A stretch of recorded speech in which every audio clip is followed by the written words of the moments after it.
자, 기후인사이트 경성대 김해찬 교수님 모셨습니다. 교수님 어서 오세요. 네, 안녕하세요. 네, 반갑습니다.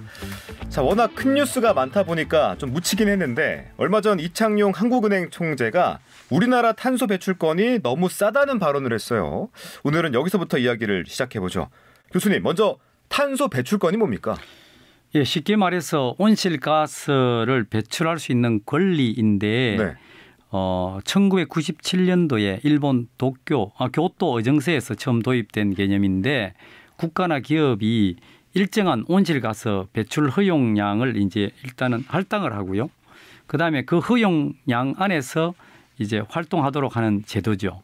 예를 들어서 할당된 양보다 적게 배출하면 남는 거는 권리로서 팔 수 있고 반대로 더 많이 배출하면 다른 곳에서 배출권이라는 걸 사야 되는 것이죠. 즉 시장의 어떤 메커니즘을 통해 가지고 전체적인 온실가스 배출량을 효과적으로 줄여나가겠다는 게 목표인데 네. 보통 교토 의정서에서 이제 이산화탄소, 메탄, 아산화질소, 과불화탄소, 수소불화탄소, 육불황 이걸 이제 6대 온실가스라거든요. 네. 이걸 이제 감축 대상으로 지정을 했는데 그 중에 이산화탄소가 실제로 한 그 60% 정도를 차지하기 때문에 탄소 배출권이라고 사실은 온실가스 배출권인데 탄소 배출권이라 이름이 붙었고요. 이걸 이제 하기 위해서 배출권 거래는 원래는 이제 부속서 1국이라 해서 유럽에 있는 나라들 중심이 이 사람들이 의무 감축량을 초과하면 초과분을 다른 또 선진국에 거리에서 팔 수 있게 하는 그런 시스템으로 처음에 만들었고요. 네. 그 당시에 주로 이제 부속서 1국 가락하는 건 1990년도에 기준해서 6% 정도 줄일 수 있는 그런 어떤 선진국을 말하죠. 네. 그러니까 이 탄소 배출권을 놓고 국제적인 거래가 이루어진다라고 네. 생각하면 되는 건데 시장 규모가 상당하다고 들었습니다. 이게 구체적으로 어떻게 돌아가는 겁니까, 교수님? 예, 크게는 이게 이제 규제 시장하고 자발적 탄소 시장 그렇게 있는데요. 네.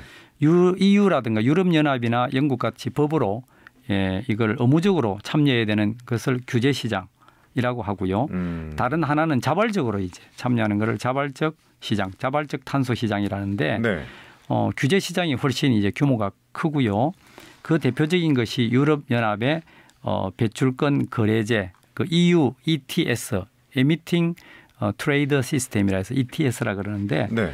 예를 들어서 거기는 탄소 배출권이 약 톤당 이산화탄소 환산톤입니다. 톤당 약 $100. 우리 돈으로 한 10몇만 원 정도 되죠. 그렇겠네요. 예, 그런데 자발적 시장은 이 기업이 사회적 책임이나 요즘 이야기하는 ESG 같은 걸 통해서 이제 아껴가고 하는 거를 이 탄소 배출권으로 쳐주면 보통 톤당 한 7, 8, $9 정도로 훨씬 한 10분의 1, 20분의 1 정도로 싸지요. 네. 예, 그러다 보니까 이거는 얼만큼 규제를 철저하게 탄소 배출하는 것을 체크하느냐 신뢰도 그런 문제가 있는데 자발적인 시장이라고 하는 것은 한 몇 년 전에는 한 $17억 정도 수준이었는데 2050년까지는 약 1조 5천억 정도로 어마어마하게 규모가 그것보다는 거의 1000배 정도 늘어날 수 있는 그런 소지를 갖고 있다고 합니다. 네. 앞으로 가능성이 굉장히 크죠. 그렇게 가야 되고요. 네. 교수님, 이 탄소 배출권에 대한 개념, 시장 규모 이건 알겠어요. 근데 이게 실질적인 도움이 되는지가 궁금한데 기후위기 대응에 실질적인 도움이 되는 게 맞습니까? 어떻게 바라봐야 됩니까, 이걸? 예, 전체적으로 보면 좀 도움이 되는데 네. 조금 우리가 신경 써야 될 게 있습니다. 어떤 긍정적으로 보면 일단은 이제 온실가스를 줄이면 거기에 흔히 말하는 인센티브를 주잖아요. 네. 그러면 이제 인센티브를 주니까 거기에 친환경 기술이라든가 이런 어떤 재생에너지에 투자가 많이 되겠죠. 예, 그러면 그러한 것이 개도국이 자본이 없는데 개도국에서 그걸 많이 하면 자기들에게 일자리라든가 이런 것이 늘어나기도 하고요. 특히 아마존의 열대우림 보존한다든가 이런 데에서는 이 프로젝트가 굉장히 중요할 수가 있겠죠. 그런데 또 비판적으로는 문제는 이러한 프로젝트가 너무 온실가스 감축 효과 자체가 별로 없거나 과대평가됐다 이런 말도 있어요. 왜냐하면 부정적인 면도 있군요. 네, 왜냐하니까 숲을 보존한다고 이렇게 하면 원래는 벌채 안 하려고 그랬는데 네. 숲을 보존한다고 주장하면은 그거를 이제 탄소 배출권에 그걸 쳐주기 때문에 예, 그런 면에서 배출권을 판매할 수 있으니까 허수가 좀 있는 것 같고요. 네. 그다음에 이중 계산이 되는 것도 있어요. 그러니까 경우에 따라서 이제 한 국가가 국가의 배출권을 신청하면은 그 프로젝트가 국가의 목표에도 반영이 되고 또 그거를 그 배출권을 구매한 다른 나라 기업이 자기들이 사면은 그 기업의 실적으로도 이걸 가지니까 이중 문제가 있네요. 예, 약간 전부 국가별로 하는 게 아니고 기업도 참여하고 하니까 네. 그렇지만 전체적으로 탄소 시장이라고 하는 것은 기후 변화에 대응하는 하나의 지금 자본주의 시장 체제에서는 하나의 새로운 도구가 될 수 있지 않느냐. 그래서 제가 이제 뭐 수업 시간에도 다루고 하는데 네. 배출권 거래제의 장점은 어쨌든 시장 친화적이고요. 그러니까 사람들이 좀 부담이 적죠. 강제로 하는 것보다는. 그리고 경제적인 요인이 발생하고 정부가 그다음에 이제 큰 돈 안 들이고 그냥 판만 짜놓으면은 되는 거예요. 정부 돈이 안 들어가요. 배출권 거래에는. 그렇네요. 그런데 이제 단점은 배출량 산정이 어렵고 할당량 같은 거를 해주기가 굉장히 정치적이에요. 어떤 사람이 어떤 기업이나 어떤 나라의 할당량을 얼만큼 주는가는 그게 우리가 이 굉장히 전기를 많이 쓰는 쪽에 유리할 수 있어요.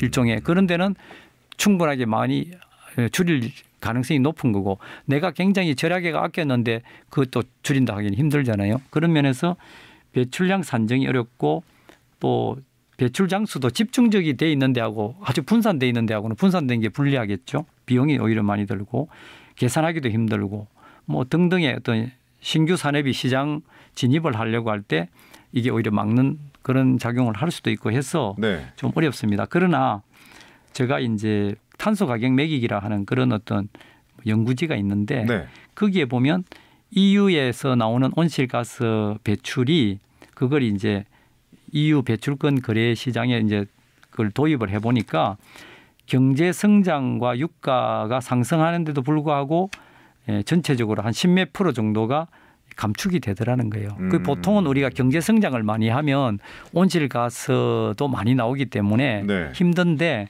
여기는 이제 결과적으로 한 2000년대, 2010년 정도에 계산을 해보니까 유럽 같은 경우는 경제 성장을 한 1% 정도 했으면 거꾸로 온실가스 배출량이 한 2% 가까이 감소된 게 있다 하는 그 자료가 있어요. 그래서 그렇군요. 장기적으로는 이 탄소 배출권 시장이 네.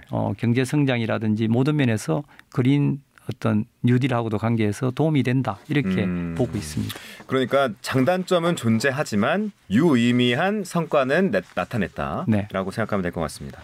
자, 그럼 교수님, 우리나라 탄소 배출권 거래 현황이 궁금한데 앞서 소개한 이 이창용 총재의 발언은 어떤 의미를 갖고 있습니까? 예, 우리나라는 지금부터 한 10년 가까이 전인 2015년부터 탄소 배출권 거래제를 시행하고 있어요. 이게 우리 부산의 탄소 거래제 거래소도 부산의 금융단지도 있어요. 그런데 개선이 좀 필요한 거는 이 이창용 총재가 지적을 했습니다만 우리나라 탄소 배출권 거래 가격이 톤당 약 6달러거든요. 네. 전 세계 지금 평균 하는 뭐 유럽은 100달러랬는데 한 30달러 되는 거에 5분의 1 가격. 굉장히 낮고 유럽에 비하면 10분의 1 정도이기 때문에 여기에 가장 큰 문제가 우리나라는 이 기업이 그런 준비가 돼 있지 않기 때문에 볼멘 소리를 하니까 90% 정도를 무상으로 할당했어요. 그러니까 제대로 기업들의 부담을 줄여준다 하지만은 기업이 경쟁력을 못 가지는 것이죠.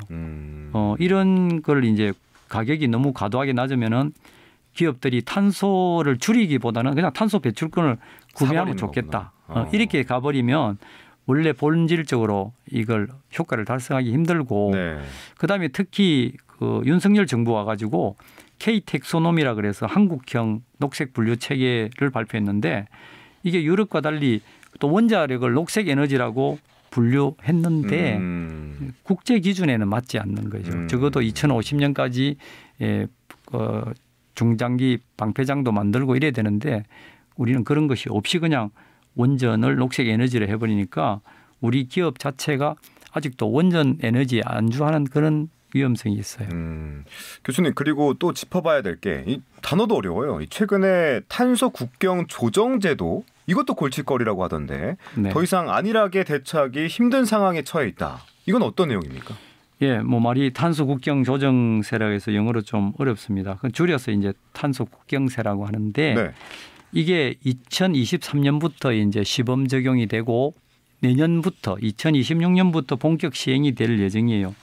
이거는 만일에 탄소 규제가 느슨한 나라에서 아주 엄격한 유럽 연합으로 이제 수출을 한다 이러면 그 제품 생산 과정에서 발생하는 탄소 배출량에 대해서 비용을 부과하는 겁니다. 세금을 매기는 거예요. 예를 들어서 우리나라가 초기에는 이제 전 세계적으로 철강, 알루미늄, 시멘트, 전기, 비료, 수소 이런 거 6개 품목인데 점차 확대할 가능성이 높다 하고요. 네. 특히 문제는 우리나라가 철강, 예, 이게 큰 타격을 받을 것으로 예상이 됩니다. 왜? 우리나라가 유럽에 수출하는 거에 89%가 철강이거든요. 그런데 우리나라 국내 인식은 중소기업 중앙회가 한 조사에 따르면 국내 이 제조 중소기업의 약 78%가 EU의 탄소 국경세 잘 모른다고 그래요.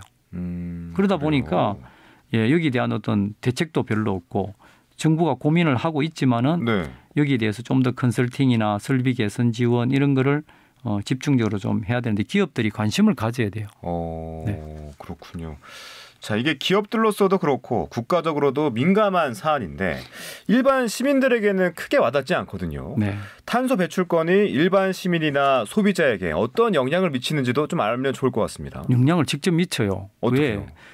탄소 비용이 결국 제품 가격에 우리가 반영이 되기 살 때문에 때부터 이미 영향을 받고 있군요. 그렇죠. 그러니까 이걸 탄소 배출권을 구매하거나 설비에 투자하는 비용을 업체는 전부 소비자에게 전가시키죠. 그러면 만일에 유럽의 탄소 국경세가 제도가 시행이 된다 이러면은 우리가 수입하는 가격 상승으로 이어지고요. 수출은 어려워지고요. 그렇군요. 예. 그러다 보니까 특히 화석 연료를 기반한 철강 문제라든지 네네. 시멘트 이런 데는 그 비용이 굉장히 증가하고 그러면 전기요금 인상이 불가피해요. 다 연결되네요, 이게. 다 연결이 돼요. 그래서 가정에는 전기요금 같은 생활비가 늘어나고 그런 면이 있는데 장기적으로는 또 보면 네. 어쨌든 우리가 경쟁력을 가지고 잘 대처하면 친환경 기술이라든가 재생에너지 기술에 투자를 또 상대적으로 하게 되고 그러면 지속가능 성장이나 일자리 같은 거를 좀 더 얻어낼 수가 있고 기후변화에 대응하기가 좋겠죠. 그런 장점이 있는데 실제로 우리는 이 좀 시민에게 직접적인 어떤 이런 혜택이 가게끔 이런 어떤 탄소 관련 투자를 좀 하는 게 좋지 않나 이런 생각이 듭니다. 그러니까 기업들뿐만 아니라 우리 시민들도 좀 관심을 가져야겠습니다. 네. 자, 교수님, 이 탄소 배출권 거래가 선진국들의 사다리 걷어차기 아니냐 이런 논란도 있더라고요. 찾아보니까 이 탄소 배출권을 판매하는 저개발 국가는 산업 발전의 기회를 박탈당하고 네. 이 저개발 상태에 계속 놓이게 되는데 이런 지적에 대해서도 분명히 하고 싶은 말씀이 있으실 것 같아요. 어떻습니까? 예, 이거는 지금 학술적으로도 굉장히 논란이 되고 있는데 네. 산업혁명 이후에 선진국들은 자기들 마음대로 탄소를 배출하면서 전혀 부담 없이 했는데 이미 과거에 한 거잖아요. 이게. 그렇죠. 뭐 영국이라든가 프랑스, 뭐 미국 같은 데는 그랬는데 이제 중국, 브라질, 인도 뭐 우리 한국은 좀 중간적인 입장인데 이런 나라에서는 네. 이제 조금 먹고 살려고 하니까 이제 하려고 하니까 하지 말라는 탄소라는 이름으로 이걸 무역 장벽으로 보는 거예요. 네네. 그중에 이제 중국의 거우홍량이라는 학자는 2011년도에 저탄소의 업무라는 책을 썼어요. 이게 뭐냐면 자기들이 이 중국 같은 경우에 만약에 2030년까지 배출량을 50% 줄이려고 그러면 중국 공장 절반이 문 닫아야 되는 분위기라고 하면서 이런 탄소 배출권 프로젝트가 EU라든가 이런 데에서 어떤 자국 특히 미국 같은 그런 데 자국 시장 보호를 위한 하나의 방법이 아니냐 이렇게 이제 굉장히 반발을 하고 있고요. 네. 예. 또 뭐 반대 측면에 한편 보면은 그렇지만 탄소 시장은 또 개도국의 기회를 앞서 이야기한 그런 거를 좀 줄 수가 있고요. 네. 전체적으로 미국의 재무장관의 경우도 최근에 자발적인 탄소 시장은 개도국에 대한 해외 원조와 별개로 민간 자금을 동원하는 효과적인 방법이 될 수 있다. 미국 입장에서는 그렇게 이야기를 하고 즉 해외에 원주하는 거를 정치적으로 그 국민 동의 얻어서 주기가 예전보다는 쉽지 않은데 탄소 시장이 그런 대안적인 자금 어떤 조달 통로가 될 수도 있지 않느냐 뭐 그런 이야기도 합니다. 그리고 개도국도 오히려 기술적인 이전이라든가 이런 걸 또 생각하면 뭐 장단점이 또 있는 것 같아요. 그러니까 앞으로 우리가 고민해야 할 점은 이제 공정하고 효과적인 탄소 관리 시스템을 함께 고민해야 될 것 같은데 이 탄소 배출권 거래와 관련해서는 어떤 변화가 필요할까요? 최근에 그 이창용 한 총재가 지적한 대로 이 배출권 우리나라는 그 무상 할당을 공짜로 90%나 줬단 말이죠. 이걸 점진적으로 이제 축소해야 됩니다. 그리고 전기요금 체제를 바꿔야 됩니다. 우리는 지금 다른 어느 유럽에 비해서 일본에 비해서 뭐 거의 3분의 1 절반 정도 수준의 전기요금이기 때문에 이거를 이제 지금까지 너무 에너지를 많이 쓰게 만드는 그런 구조였기 때문에 이걸 바꿔야 되고 그리고 적절하게 가격을 올려줘야 경제적인 문제에서 대한 재생에너지가 살아날 수 있다. 이게 있고요. 그다음에는 뭐 이것뿐만 아니라 뭐 전원을 지금 중앙 집중해서 분산형 또는 전력개혁이라는 그런 문제, 스마트 그리드 등등의 어떤 그런 거를 좀 바꿔야 하는 게 있고요. 네. 그다음에 이제 우리나라는 모든 게 지금 한전 또는 한수원에 집중돼 있잖아요. 뭐 송배전 모든 걸 판매까지를 일괄되게 하는데 좀 배전이라든가 송전 뭐 판매 이런 거를 좀 분리를 해가지고 하는 그런 형태를 좀 개방을 해서 그런 면에서 탄소 중립을 좀 더 적극 추진할 수 있는 구조가 될 수 있는데 이걸 하지 않으면은 재생에너지 같은 경우는 굉장히 힘든 그런 구조죠. 왜 가격이라든가 차이를 국가에서 오히려 모든 것을 원전에 또는 화력 산업에 화석 산업에 주로 이제 투자를 많이 해버리고 이러면은 상대적으로 어렵다. 그래서 좀 더 시장을 이런 데서 열어놓고 또 재생 가능 에너지에서 나오는 전력을 기존의 전력 시스템 안에서 충분히 수용을 해줘야 되지 않느냐. 그건 전력 개혁인데 그거는 문재인 정부 때도 하지 못한 거예요. 앞으로는 그런 걸 좀 해야 될 것 같고 그다음에 이제 국제적으로는 탄소 시장의 어떤 개방 또는 투명성을 더 높여야 돼요. 즉 자발적인 어떤 탄소 시장과 의무 시장이 같은 탄소인데 의무 시장은 굉장히 엄격하게 하고 물론 엄격하게 할 수밖에 없지만 자발적 시장이 너무 느슨해요. 그리고 가격도 너무 낮고 이러니까 메리트가 별로 없는 것이죠. 이거를 또 이중계산 문제도 있고 그 좀 전체적인 전 세계가 좀 더 탄소 거래제에 집중적인 연구를 해서 공통적인 어떤 그런 기준 그건 필요하겠습니다. 글로벌 기준을 마련해야 된다는 거 하고 끝으로 이제 우리가 인공지능 AI 같은 이런 첨단 기술을 활용한 에너지 효율화도 굉장히 중요하죠. 우리가 절약도 해야 되고 또 그래서 이제 지금은 스마트 에너지 관리 뭐 자동차 교통 수단을 이용할 때도 요새는 앱을 보면 몇 분 있다가 차가 오고 하는 걸 알 수 있듯이 가정에서도 우리가 전기, 물, 가스가 쓰는 거를 효율적으로 쓸고 사람이 없으면 자동으로 차단이 되고 얼마큼 썼는지를 알 수 있게 한다든가 이렇게 해서 우리가 이 스마트 시티 하듯이 스마트 에너지 관리 또 그리고 공정 자체도 최적화를 해가는 그러면 우리나라도 이 철강 같은 거 지금까지는 그냥 코가스 쓰는 그런 전기로를 쓰다가 이제는 산화환원이라든가 환원제철법이라든가 완전 시스템을 바꿔야 되는 문제가 또 있어요. 그래서 그런 어떤 공정 자체를 또 최적화하는 문제 또 탄소 배출이 실제로 얼만큼 나는지 모니터링을 잘하고 이런 산업 전반의 문제를 좀 해야 되고 그다음 또 가정에서나 학교 같은 이런 데도 에너지를 잘 아끼면 오히려 사회적으로 아낀 만큼 인센티브를 좀 확실히 줄 수 있는 생각해봐야겠네요. 가정이 큰 부분이기 때문에 그런 어떤 개별 탄소권 거래제 같은 것도 있을 수 있어야 되는 겁니다. 그래서 예를 들어서 제가 전에 한번 그 토마 피케티 이야기를 했습니다만 외국에 비행기 타고 많이 다니는 사람들은 이 온실가스를 배출을 많이 하니까 비행기를 별로 타고 다니지 않은 사람에게 오히려 연말정산에 충분히 돈을 받아서 그분들이 안 간 거를 떳떳하게 생각하면서 내가 지구를 위해서 노력한 결과를 조금이라도 보상을 받는 그런 게 필요하기 때문에 단순한 어떤 비용으로서 탄소 가격 이것이 아니라 사회적 비용으로서 이 탄소 가격을 얼마나 쳐야 되는지 그걸 우리가 좀 충분히 하고 경제 성장 이야기하지만 환경을 제대로 살리지 않으면 경제 성장은 될 수가 없는 거죠. 그래서 지속 가능한 발전이라는 게 중요하고 지금은 더 나아가서 이제는 지속 가능한 발전의 문제가 아니라 지속 가능성에 대한 문제. 앞으로 5년, 10년, 20년 뒤에 이 지구가 기후 위기로 어떤 상황이 될지를 지금 모르고 다 그렇죠. 경고를 하고 있잖아요. 네. 그런데 너무 우리는 안이하고 아직까지도 이 탄소 배출권 거래제는 그냥 자본주의 시장 안에서 약간 들어가는 정도인데 좀 더 정밀하게 깊이 있게 연구를 해서 실질적인 탄소가 줄일 수 있도록 그렇게 시스템을 만들어야 된다 생각합니다. 네. 뭐 오늘은 탄소 배출권에 대해서 얘기를 나눠봤는데 모른다, 몰랐다고 하지 말고 함께 연구하고 고민하면서 장점은 극대화하고 또 단점은 보완하는 우리의 자세가 필요하겠습니다.